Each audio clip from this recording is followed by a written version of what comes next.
Istidraj itu satu keadaan yang seolah-olah engkau anggap itu membahagiakanmu dalam urusan dunia, tapi malah menjauhkanmu dari Allah Subhanahu wa taala. Itu istidraj. Makanya kata guru saya, kalau kamu mau tahu apakah Allah sedang berpaling darimu, itu seperti apa? Ternyata jawabannya adalah, kalau bicara ujian, musibah, azab tuh beberapa kali memang kita sempat singgung ya, kita sempat bahas. Tapi mungkin banyak di antara kita yang ya namanya ujian itu kan selalu ada. Kadang-kadang tuh kita ingat, kadang-kadang kita lupa. Kadang-kadang kita bisa sabar, kadang-kadang banyak ngeluhnya. Tapi yang mungkin kita perlu ingatkan lagi, kita perlu merecall lagi, sebenarnya bagaimana kemudian mengidentifikasi apakah musibah yang diberikan oleh Allah itu sebuah ujian atau sebuah azab. Baik. Bismillahirrahmanirrahim. Alhamdulillahirabbil alamin. Allahumma sholli ala sayyidina Muhammadin wa ala alihi wa sahbihi ajma'in. Amma ba'du. Pemirsa CNN Indonesia yang dicintai Allah, semoga kita semua senantiasa dalam keadaan sehat walafiat, dan yang sedang sakit kita doakan semoga Allah berikan kesembuhan. Amin ya rabbal alamin. Bamila dan seluruh pemirsa CNN yang dicintai Allah, sebelum kita membahas tentang ujian, musibah dan azab, rasanya perlu di awal kita ingatkan kembali tentang ciri kehidupan dunia yang kita jalani gitu. Agar apa? Agar saat kita hidup di dunia ini mampu mengerti gitu, untuk apa, akan kemana, dan seperti apa kehidupan dunia, sehingga tidak terlalu membuat hati ini gelisah dengan apapun yang datang di dunia ini. Setidaknya ada 4 yang harus kita pahami tentang hakikat kehidupan dunia. Yang pertama, dunia ini waktunya singkat, padat, dan cepat. Jadi artinya, apa yang sedang kita jalani dalam kehidupan ini, hakikatnya sangat cepat. Maka kenapa dunia disebut dengan dunia namanya? Karena diambil dari fi'il madhi dana, artinya sementara gitu. Jadi segala apapun yang ada dalam dunia ini itu sementara. Ya, sehat sementara, sakit sementara, kaya sementara, miskin sementara, semua yang datang dalam hidup kita, dunia itu sementara. Yang kedua, dunia itu adalah permainan dan senda gurau. Nah, kalau dibuat dalam syair lagu sering kita dengar tuh, dunia ini panggung sandiwara kan? Yang ada di atas jangan membuat engkau sombong, yang sedang di bawah jangan engkau membuat putus asa. Karena dunia hanyalah roda yang berputar, digulirkan, digilirkan dalam kehidupan kita. Itulah dunia. Nah, masuk yang ketiga, dunia ini adalah tempat musibah. Dunia ini adalah tempat ujian. Selama hidup, maka selama itulah kita akan diuji. Selama hidup, selama itulah kita akan ditimpa dengan musibah. Nah, baru nanti yang keempat, dunia ini adalah tempat ibadah. Wa ma khalaqtul jinna wal insa illa liya'budun, kan gitu. Dan tidaklah aku menciptakan jin dan manusia kecuali mereka untuk beribadah kepadaku. Maka kalau kita melihat dari 4 ciri ini, 1, dunia waktunya singkat padat, dunia senda gurau permainan, dunia adalah tempat musibah, dunia adalah tempat ibadah. Artinya, kalau kita memahami dari 4 kehidupan, ciri kehidupan ini, maka ada ciri yang ketiga. Dunia ini adalah tempat musibah, tempat ujian. Nah, sekarang bagaimana cara membedakan antara ujian, musibah, atau azab? Saya menggunakan 3 indikator saja untuk melihat perbedaannya apa saja. Indikator pertama, kita lihat latar belakangnya. Kenapa Allah menghadirkan ujian? Kenapa Allah menghadirkan musibah? Dan kenapa Allah menghadirkan azab? Ujian, kira-kira Mbak Mila, kalau di sekolah, Mbak Mila dikasih ujian, kira-kira latar belakangnya untuk apa? Naik tingkat. Untuk mengukur kan? Untuk mengukur seperti apa pembelajaran kita yang sebelumnya. Dan pantas nggak? Dan kira-kira setelah dikasih ujian itu akan seperti apa? Berarti ujian itu dihadirkan sebagai bentuk apa? Peringatan. Peringatan yang akan membawa kebaikan untuk kita. Nah, adapun musibah ini datang karena ada sesuatu yang pernah kita lakukan dan boleh jadi melanggar. Maka teguran namanya. Jadi kalau yang pertama tadi bentuknya peringatan, yang kedua bentuknya teguran. Nah, yang ketiga, setelah dikasih musibah yang bentuknya teguran kecil, masih saja dia berpaling dari apa yang diinginkan, maka dikasih hukuman. Maka latar belakangnya beda. Kalau ujian sebagai bentuk peringatan, yang boleh jadi ada kebaikan di dalamnya. Kalau musibah adalah bentuk teguran karena perbuatan yang kamu pernah lakukan kemarin, dan itu mengundang keburukan dalam hidupmu. Dan yang ketiga, hukuman. Karena engkau tidak sadar juga dengan apa yang kau perbuat selama ini. Dilihat dari indikator pertama, maka lihat latar belakangnya. Ujian dihadirkan sebagai peringatan untukmu, musibah dihadirkan sebagai bentuk teguran untukmu, dan azab dihadirkan sebagai bentuk hukuman untukmu. Masih ada 2 indikator lagi. Tapi kita harus sudah. Ini kita bahas. Tadi yang pertama, untuk melihat indikatornya adalah latar belakangnya seperti apa. Yang kedua, antara ujian, musibah, dan azab, itu dilihat siapa ya, orang yang berhak mendapatkan 3 hal ini. Ujian. Kepada siapa Allah berikan ujian? Kepada orang beriman. Jadi orang beriman, ketika engkau ingin meyakinkan apakah engkau beriman atau tidak, maka cara Allah mengukurnya adalah dengan diberikan ujian. Termasuk yang tadi Mbak Mila bacakan, Surat Al-Ankabut ayat 2 ya. 2, betul. Apakah engkau mengira engkau mengatakan beriman sedangkan engkau belum diuji oleh Allah Subhanahu wa taala? Maka yang namanya ujian itu diberikan kepada orang beriman. Nah, ada yang kedua musibah. Musibah itu diberikan yang pertama kepada orang beriman yang mohon maaf boleh jadi mereka lalai atau lupa ya dengan kehidupan yang sedang mereka jalani sehingga mereka disapa dengan ujian itu ya, yang pada akhirnya karena dia lalai maka diberikanlah teguran musibah itu ya. Nah, yang kedua diberikan juga kepada orang umum secara umum gitu ya, walaupun kualitas keimanannya barangkali tidak tinggi gitu, tapi dia adalah bagian daripada hamba Allah yang dia hidup di dunia, maka dia pun akan disapa dengan musibah. Okay. Dan yang ketiga azab itu diberikan kepada orang yang tidak beriman. Maka saya seringkali menyampaikan, selama di hati ini ada iman, selama di hati ini ada keyakinan kepada Allah, maka apapun yang menimpamu boleh jadi hanya dua. Satu, itu adalah bentuk ujian dari Allah, atau yang kedua itu adalah musibah dari Allah. Karena kalau azab itu diberikan kepada orang yang membangkang dan tidak beriman kepada Allah Subhanahu wa taala. Okay. Dan yang ketiga, untuk melihat apakah ini ujian, musibah atau azab, lihat sikap yang dihadirkan. Jadi cara menyikapinya. Cara menyikapinya, ya. Okay. Kalau kita buat dalam satu diversifikasi ya. Jadi hakikatnya dalam hidup kita akan disapa dengan musibah. Jadi musibah itu sesuatu yang menimpa kita, itu namanya musibah. Sesuatu yang datang dari atas kepada yang di bawah itu namanya musibah. Dan jadi, pas ya. Dan sesuatu yang gak akan meleset. Sesuatu yang kita tuh berat gitu. Berat untuk menerimanya. Itu namanya timpaan yang namanya musibah. Nah, musibah itu nanti akan berbuah jadi ujian. Okay. Akan berbuah jadi musibah yang sesungguhnya. Atau nauzubillah jadi azab. Ketika kapan?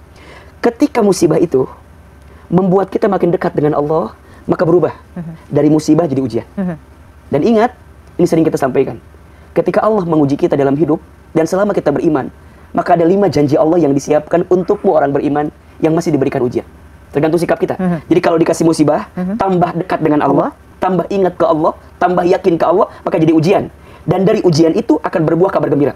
Apa kabar gembiranya? Ada 5 tadi. Satu, orang yang diuji itu adalah orang yang diakui sebagai orang beriman. 2, orang yang sedang diuji itu orang yang dijanjikan masuk surga. Makanya kalau Mbak Mila ingin melihat seperti apa penghuni surga nantinya, adalah orang yang ketika dunia banyak diuji, dan dengan ujian itu mereka makin dekat dengan Allah. Yang ketiga, orang yang sedang diuji itu lagi dicintai oleh Allah.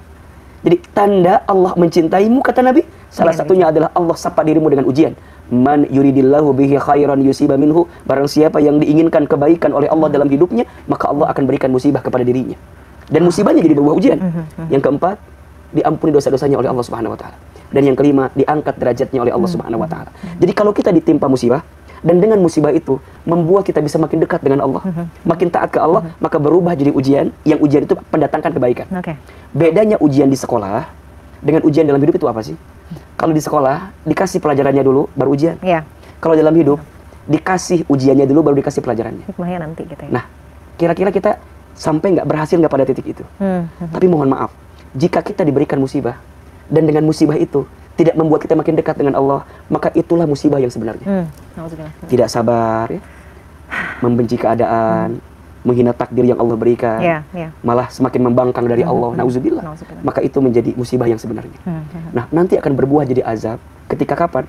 Ketika musibah yang menimpamu tidak membuatmu beriman kepada Allah, tidak membuatmu makin dekat ke Allah, dan parah-parahnya membuat orang-orang sekelilingmu malah mendapatkan bagian keburukan yang kamu dapatkan.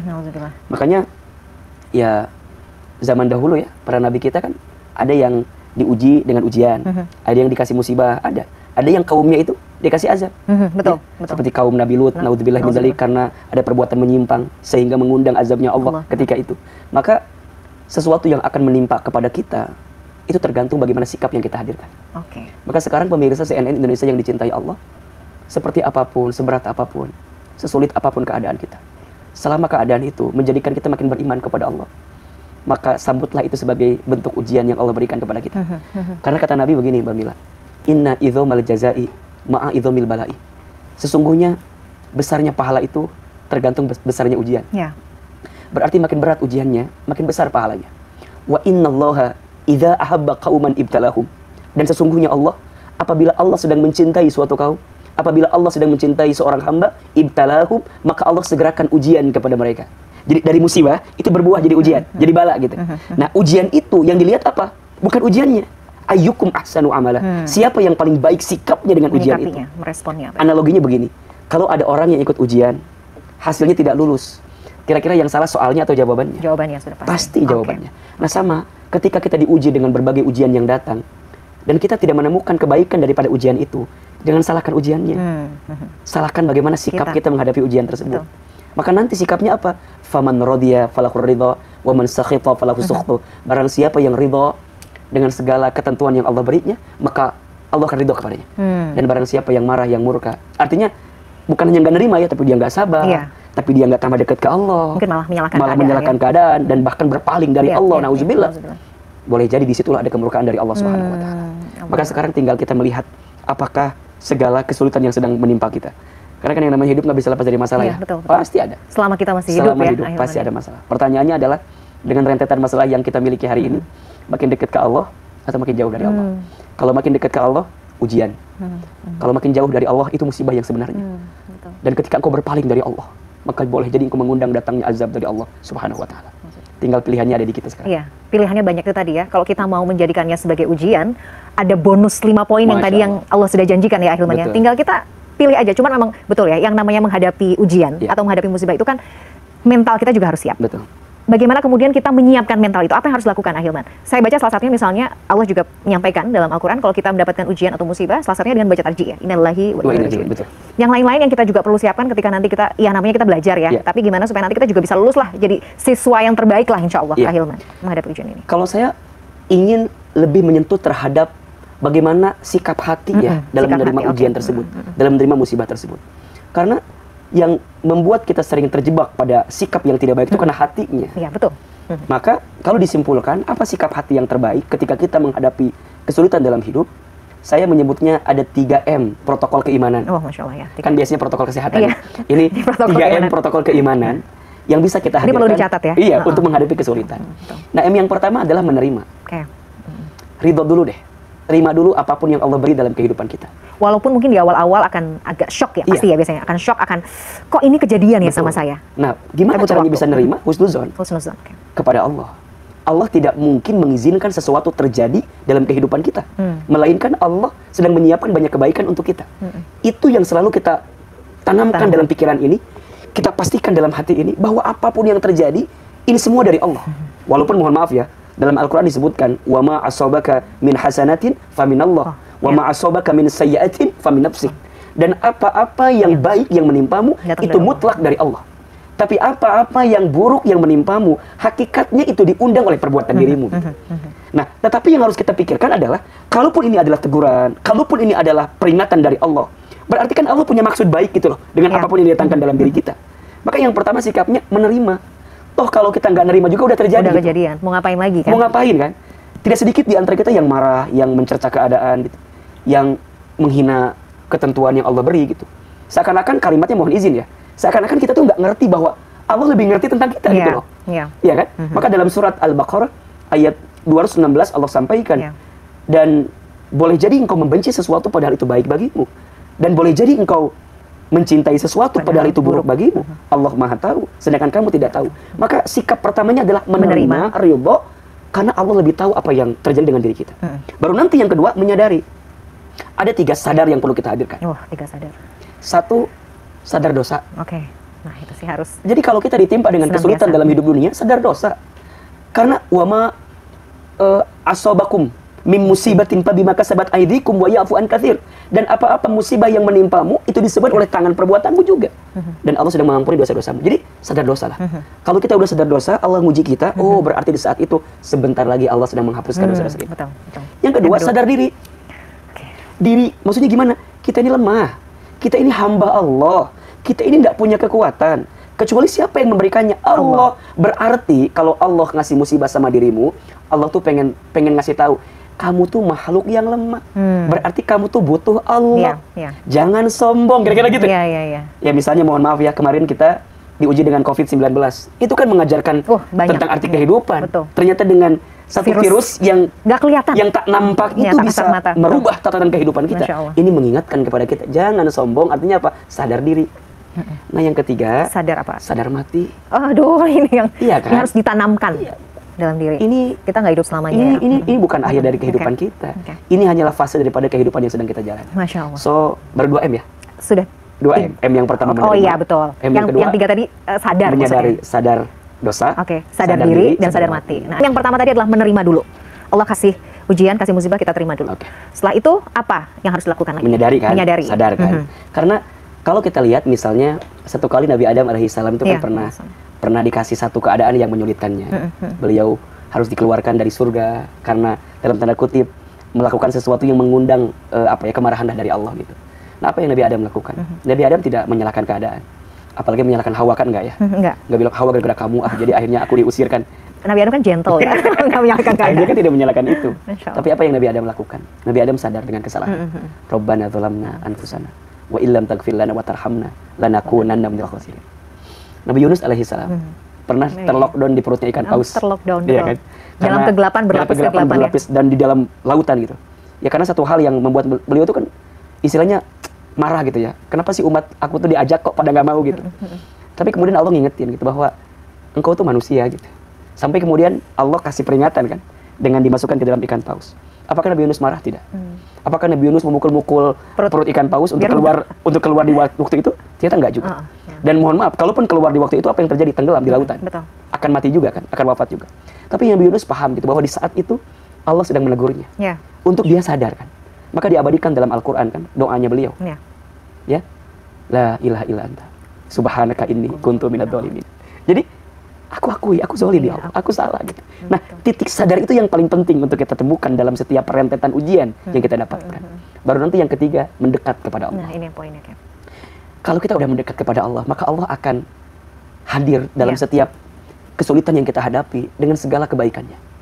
Tugas kita itu hanya mengangkat tangan. Biarlah nanti Allah yang turun tangan. Nah, caranya mendekat kepada Allah. Nabi Musa alaihissalam itu tidak pernah tahu laut itu akan terbelah. Yang Nabi Musa tahu adalah Allah akan menolongnya ketika beliau ngikutin maunya Allah. Maka ketika Allah memerintahkan untuk memukulkan tongkatnya, yang beliau bayangkan hanyalah Allah akan menolongnya ketika Nabi Musa taat patuh kepada Allah. Maka dilakukanlah itu dan akhirnya Allah menolong dengan sesuatu yang di luar dugaan. Nah, maka siapapun hari ini yang lagi ngerasa dikasih ujian, lagi sulit, ini momentum untuk kita melakukan pendekatan sama Allah. Karena jarak antara kita dengan Allah, ya, jarak antara orang yang dikasih musibah, yang dengan musibah itu makin dekat ke Allah, dengan Allah itu sangat dekat katanya.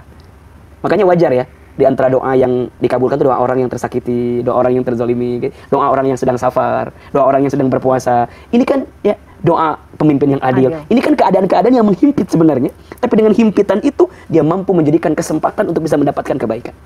Maka 3M protokol keimanan yang perlu kita miliki jika kita sedang ditimpa kesulitan, dan pasti ditimpa kesulitan. Yang namanya musibah kan pasti akan datang itu ke kita. Maka 3M itu menerima, menyadari, mendekat. Tinggal nanti buahnya.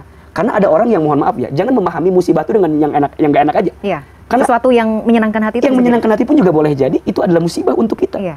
Apa musibahnya? Akan jadi berbuah. Buahnya apa? Ujiannya ujian syukur, ujiannya ujian sabar kan gitu. Makanya kalau orang dikasih musibah akan jadi kabar gembira. Ketika kapan? Alladzina idza asabatuhum musibah qalu inna lillahi wa inna ilaihi rajiun. Orang yang mendapatkan kabar gembira itu, orang yang saat ditimpa musibah, dia mengembalikan semuanya ke Allah.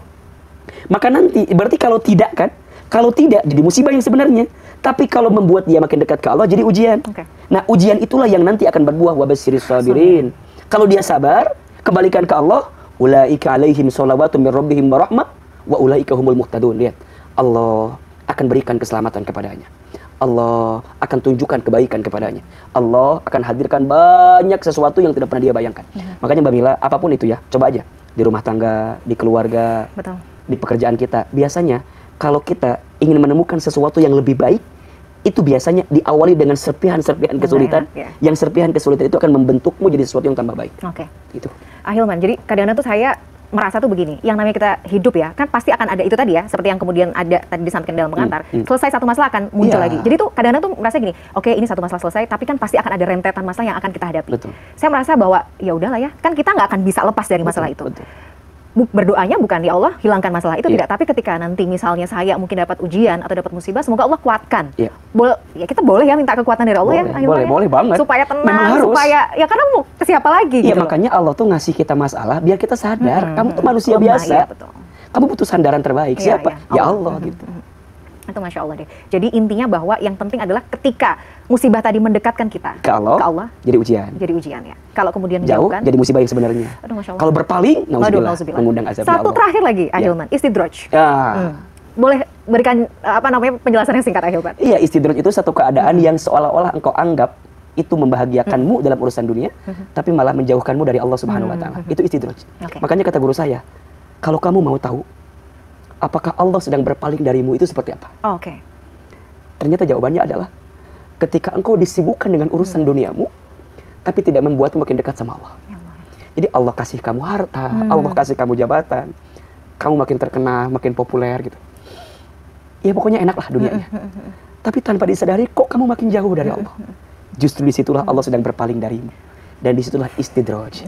Nanti ujungnya, jadi seakan-akan kamu diangkat, tapi ini kayak balon kosong gitu. Kamu diangkat, jadi kalau habis semuanya. Runtuh semua. Ya, maka kita diingatkan, jangan tertipu dengan apa yang hari ini kita dapatkan. Karena ketika engkau dimuliakan dalam urusan dunia, belum tentu engkau mulia di pandangan Allah.